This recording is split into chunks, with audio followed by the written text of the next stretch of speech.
네, 안녕하세요. 프로의 대국을 설명해드리는 흑백 바둑입니다. 오늘 제가 준비한 대국은 7월 29일에 열렸던 명인전 16강전 박정환 9단과 심재익 7단의 대국인데요. 심재익 7단 같은 경우 조금 생소하신 분들이 있겠지만 바둑리그에서 꾸준히 활약을 하고 높은 랭킹을 유지하고 있는 아주 잘 두는 기사입니다. 하지만 박정환 9단의 이름값에 밀려서 박정환 9단의 손쉬운 승리가 예상되기도 하는 그런 대국이었는데요. 자, 두 선수의 대국 어땠을지 같이 한번 보시죠. 자, 사담이긴 하지만 심재익 7단이 초등학생 때 제가 약간 지도기 느낌으로 이제 심재익 7단은 한바연, 연구생 이전에 한바연 1, 2조 그 정도 실력일 때 제가 몇 판 더 줬던 기억인데 지금은 바둑리그 선수로서 굉장히 좋은 모습을 보여주고 있죠. 자, 저보다는 이제 한참 잘 줄 것 같습니다.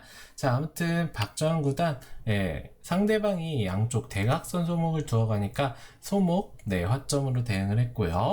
자, 한 칸 높은 걸침을 했네요. 걸치니까 붙여주면서 굉장히 오래전부터 사랑을 받고 있는 소목 정석이죠. 자, 돌이 이제 흑돌이 알기 때문에 날일자는 다음에 이런 식으로 흑이 이 변 쪽을 넓혀가는 게 조금 기분 나쁠 수가 있어요. 그렇기 때문에 박정환 9단도 낮게 한 칸 띄워주는 선택을 했고요.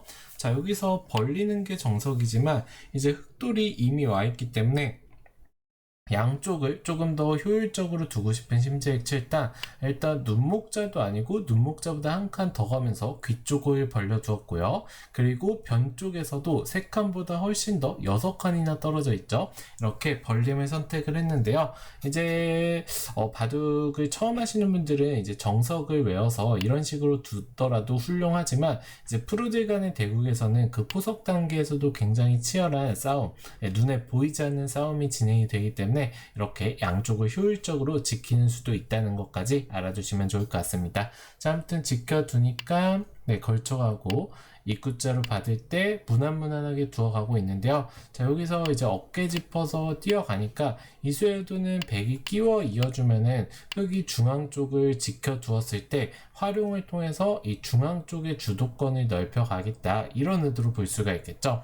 실전에 굉장히 자주 등장을 하는 모양인데 박정환 9단은 끼워 있는 게 조금 좋지 않다, 굳이 지금 할 교환이 아니다 이러면서 이렇게 두었는데 좌하기 쪽에서 흑도 눈목자보다 한 칸 더 간 대눈목자로 벌려두었고요. 자, 우하기 쪽도 박정환 9단도 똑같은 모양으로 벌려두었는데, 자, 이 수가 물론 집으로만 본다면 날일자가 더 확실한 집이라고 볼 수 있습니다. 하지만 이 수의 의도는 흑의 이 우변 쪽을 견제하고 백의 모양을 넓히고요. 나중에 실전에도 등장을 하지만 들어온다면 그냥 붙이고 막아주는 정도로 귀 쪽을 확실하게 차지하면서 차단이 당하더라도 벌려두면 나쁘지 않다, 이런 의도로 볼 수가 있어요. 이 모양을 벌려둔 자리는 조금 깨졌지만 결국에 상대방의 집을 부수면서 모양을 없애면서 벌려두면 안정적인 모양을 갖출 수 있다, 이런 의도로 볼 수가 있고요. 흑도 뭐 지금 당장 둘 필요는 없겠죠.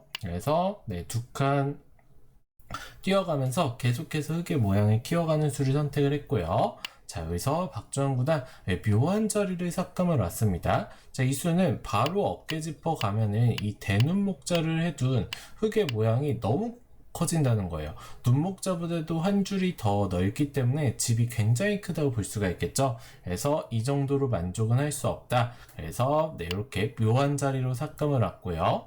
지켜주면 또 한 번 더 어깨 짚어가고 이런 식의 활용을 통해서 백의 모양을 확실하게 만들고 흑을 좌변 쪽에만 조금 한정시켜 두겠다, 이런 의도로 볼 수가 있겠네요. 자, 들어가니까 날일자로 지켜두었고요. 자, 모양이 조금 굉장히 막 돌이 날아다니는 느낌인데 어쨌든 박정환 9단이 좌변 쪽을 삭감하면서 포석 단계에서는 백이 약간이나마 좀 유리한 포석을 만들어 갔다 볼 수가 있고요. 자, 여기서 이제 어깨 짚어가면서 하나만 어깨 짚어두고 어깨를 짚어가진 않았네요. 자, 어깨를 짚어간다는 표현은 이제 어깨 짚어두고 다음 수까지 두겠다, 이런 뜻으로 제가 표현을 한 건데 실전에서는 이곳을 띄어서 이제 하변 쪽과 이 중앙 쪽 백내점에 대한 압박을 보겠다, 그런 의도로 볼 수가 있겠죠. 자, 두어가니까 박정환 9단 하나만 교환을 해주고 젖혀두고요. 자, 여기를 뛰어가는데 이수가 조금 인간 생각으로는 이곳을 뛰어두면 어차피 백이 살지 못한다면은 이 젖혀둔 교환 자체가 집으로 악수기 때문에 심재익 7단의 생각도 흙이 좋지 않냐 이렇게 생각을 한 것 같은데 이수로는 그냥 두텁게 막아두는 게 좋았다고 합니다. 자, 왜냐하면은 백이 물론 막게 되면은 잡으러 가는 건 조금 까다로워요. 하지만 흙이 가만히 끊어 잡았을 때 백이 물론 귀 쪽을 살아갈 수는 있지만 이 빵 떠냄 자체가 두텁기 때문에 흙이 하변 쪽이나 아니면 이 104점에 대한 공격을 더 자연스럽게 할 수가 있겠죠. 그래서 조금 더 두텁게 만들어두는 젖히는 수가 좋았다고 판단을 하고 있는데요. 사람이 이 수를 이게 좋은지 판단하기는 쉽지 않을 것 같은데 일단 인공지능은 이 수가 2집가량 까먹은 악수라고 이제 알려주고 있네요. 자, 들어가니까 젖혀가고요. 상대가 안 늘었기 때문에 굉장히 두텁고 집으로도 큰 자리죠. 자, 두니까 뛰어서 연결을 해주는데 자, 박주환 구단이 이곳을 붙이고 막았을 때 이때도 마찬가지로 이 사람이 판단하기엔 조금 어려운 자리긴 한데요. 자, 여기서 이제 너무나도 당연히 귀 쪽을 잡아가는 게 정수처럼 보이지만 심재익 7단의 생각은 여기를 젖히고 젖힘을 당했을 때 이렇게 지켜야 되는데 하변 쪽에서 당했기 때문에 이 좌 쪽을 잡더라도 조금 좋지 않다고 판단을 한 것 같아요. 그래서 귀를 살려주고 한 점을 제압하는 선택을 했는데요. 자, 이 수가 지금 여기 뛴 수, 그리고 귀 쪽을 잡지 않은 여기 잡은 수로 인해서 거의 2집씩 까먹으면서 제가 이제 포석에서 100이 1집가량 좋은 그런 포석이라고 말씀을 드렸는데 2집을 까먹으면서 이제는 거의 형세가 덤없이도 비슷할 정도로 100 쪽으로 기울었다고 볼 수 있어요. 자, 물론 흙의 하변 쪽 모양이 굉장히 두터워지긴 했지만 막상 이 확정가를 보면은 백 입장에서는 군데군데 확정가들이 엄청 많다고 볼 수 있어요. 그리고 이제 조금 이 4점이 위태로워 보이기도 하지만 이 4점은 흙이 공격을 오더라도 미는 수가 선수가 되고 이런 식으로 자세를 잡으면 절대 잡힐 돌이 아닙니다. 그렇기 때문에 좌하기 쪽을 산 박주환 구단이 확실하게 승기를 조금 빠른 시기에 잡았다 볼 수가 있고요. 자, 심재익 7단으로서는 힘을 내야 되는 장면인데요. 자, 그래서 다가오고 들어가는 선택을 하고 여기서 또 우상 쪽을 붙입니다. 이게 바둑을 이제 조금 보시다 보면은 느끼시는 분들도 계실 텐데 바둑이 나쁘다고 생각을 하면은 돌들이 뭔가 좀 방향성을 잃는다고 표현을 해야 될까요? 막 여기 왔다가 저기 왔다 군데군데 너무 빠르게 두고 싶은 곳이 많아요. 근데 아쉽게도 바둑은 한 번씩 둘 수밖에 없죠. 그렇기 때문에 바둑이 좀 불리한 입장에서는 빨리 남의 둘 자리까지 상대방이 둘 자리까지 내가 두고 싶어서 돌이 막 왔다 갔다 하는 경향인데 이번 판에서 심재익 7단의 수들이 조금 갈피를 못 잡고 있다고 볼 수가 있겠죠. 자, 박주환 구단 침착하게 하나 밀어두고 이곳을 끼워갑니다. 이 수는 이제 여기를 흙이 지키면 백도 확실하게 이 한 점을 제압을 해두거나 아니면은 이런 자리를 뻗어가면서 계속 유리한 형세를 만들어 가겠다 아니면은 아예 하변 쪽을 부수면서 집으로 이득을 보겠다 이런 의도로 볼 수가 있겠죠. 자, 심재익 7단 막지 못하고 여기를 이제 공격을 시작을 하는데요. 아까 제가 말씀드린 것처럼 백은 잡힐 돌이 아닙니다. 자, 공격을 하지만 백은 너무 쉽게 타개가 된 장면이고요. 자, 이제 심재익 7단으로서는 이곳을 젖히고 붙여간 수의 의도는 이제 실전에서 이 수를 두겠다는 거예요. 이런 식으로 두면서 이 101점을 잡는데 이 정도 선으로는 흙이 이겨갈 수가 없습니다. 이런 자리도 끊겨 잡히게 되고요. 그리고 이렇게 되면은 결국에는 덤을 부담하기가 너무 어려운 바둑이에요. 그렇기 때문에 심재익 7단의 생각은 이 수를 결행하기 전에 이곳을 먼저 붙여가면서 상변 쪽에서는 조금 집을 보태주지만 이 한 점을 크게 잡으면 그래도 해볼만 하다 이런 의도로 둔 것 같은데요. 자, 하지만 박주환 구단은 이미 형세가 판단이 끝났고요. 지금 상황에서도 네, 흙이 뭐 이런 식으로 집을 지을 수가 있어야지 좀 개가를 해볼 수 있는 그런 상황이라고 볼 수 있어요. 네, 생각보다 엄청나게 큰 집이 났는데도 상변 쪽에 백집을 보태준 거, 그리고 이한정 끊어 잡힌 거, 마지막으로 가장 큰 하변까지 백이 선점하게 된다면 이렇게 두더라도 네, 거의 덤을 부담하기가 힘든 대국이라고 합니다. 자, 그래서 하지만 박주환 구단은 오히려 이 바둑을 아예 끝내버리러 가는데요. 자, 여기서 박주환 구단이 굉장히 생각하기 어려운 그런 활용을 통해서 손쉽게 타개를 하면서 이 바둑을 단명국으로 끝내게 되는데요. 자, 여기서부터가 시작이에요. 이곳을 하나 밀어 가고요. 둘 때 끊고요.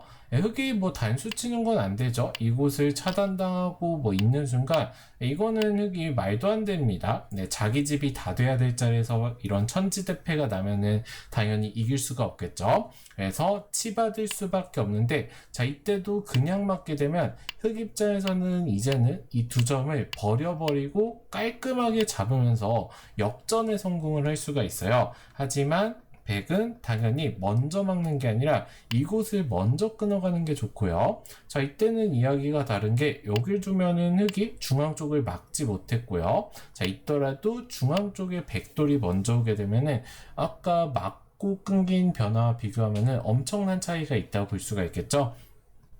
그래서 이 정도로는 이길 수 없는 흙이기 때문에 계속해서 백돌을 공격해 가지만 기분 좋게 회돌이 돌려버리고 이곳을 딱 막는 순간 이 백돌 전체를 잡으러 갈 방법이 없습니다. 자, 젖히고 단수 치면서 백을 최대한 추궁을 해보지만 박주환 구단은 이미 여기를 끊고 돌리는 수부터 이 타겟책을 다 준비했다고 볼 수가 있어요. 자, 날일자로 두어 가고요. 자, 여기 막을 때 다시 한번 오히려 우변 쪽을 깨고요. 자, 여기 입장에서는 지킬 수밖에 없는 자리인데 지키면 졌습니다. 뭐 이렇게 살아가도 되고 이곳을 나가도 되고요. 그렇기 때문에 심재익 7단 한껏 넓혀가면서 백도를 공격해 가지만 이곳을 두었을 때 이 백을 차단할 수가 없어요. 차단하게 되면 끼워 있는 순간 역시나 백이 조금 손쉽게 살아갈 수가 있겠죠. 자, 물론 뚫어갈 수는 있지만 뭐 이런 자리 붙이거나 아니면 젖히고 먹여치는 활용만 하더라도 백이 너무 쉽게 타개에 성공할 수 있다고 볼 수가 있습니다. 그래서 심재익 7단이 마지막으로 버텨가지만 이미 승패는 많이 기울었다고 볼 수가 있고요. 자, 이곳을 막고 두고 박주환 구단으로서는 무리할 필요가 없죠. 자, 이렇게 중앙 쪽을 확실하게 끊어 두고요. 자, 이제 여기를 흙도 지킬 수밖에 없는데 요 교환을 해두고 상변 쪽을 딱 잡게 되니까 이제는 뭐 끊기는 맛도 없고요. 그래서 부랴부랴 뭐 이렇게 붙이면서 마지막으로 박주환 구단의 무리수를 기대하면서 이런 패 모양을 기대한 것 같지만 박주환 구단이 이런 자리에서 실수할 기사가 아닙니다. 딱 단수 한 방 치니까 여기서 심재익 7단이 돌을 거두고 말았는데요. 자, 여기서 조금 더 진행을 해보자면 뭐 이런 식으로 진행이 될 것 같아요. 이런 식으로 진행이 되지만 굉장히 기분 나쁘고요. 막는 수도 선수됩니다. 자, 이렇게 두면은 이제 막상 흙이 10집밖에 나지 않았고요. 이렇게 두고 그냥 요 4점은 띄워주더라도 박주환 구단이 여기를 지켜야겠네요. 박주환 구단이 질 수가 없는 형세예요. 덤을 한 두세 번 주더라도 확실하게 이겨있기 때문에 박주환 구단 마지막까지 상대방의 노림수에 걸리지 않고 깔끔하게 단수를 치면서 상대방 심재익 7단의 항복을 받아냈던 그런 대국이라고 볼 수가 있을 것 같습니다. 자, 이 바둑 122수 만에 박주환 구단이 승리를 거두게 되었는데요. 심재익 7단으로서는 이 좌 쪽에서 좀 손쉽게 백을 살려주게 되면서 바둑이 너무 안 좋아졌던 것 같아요. 프로 기사들 간의 대국에서 5집 차이는 너무 큰 차이이기 때문에 초반부터 빠르게 박주환 구단이 승기를 잡았고 그 우세를 계속해서 이어갔던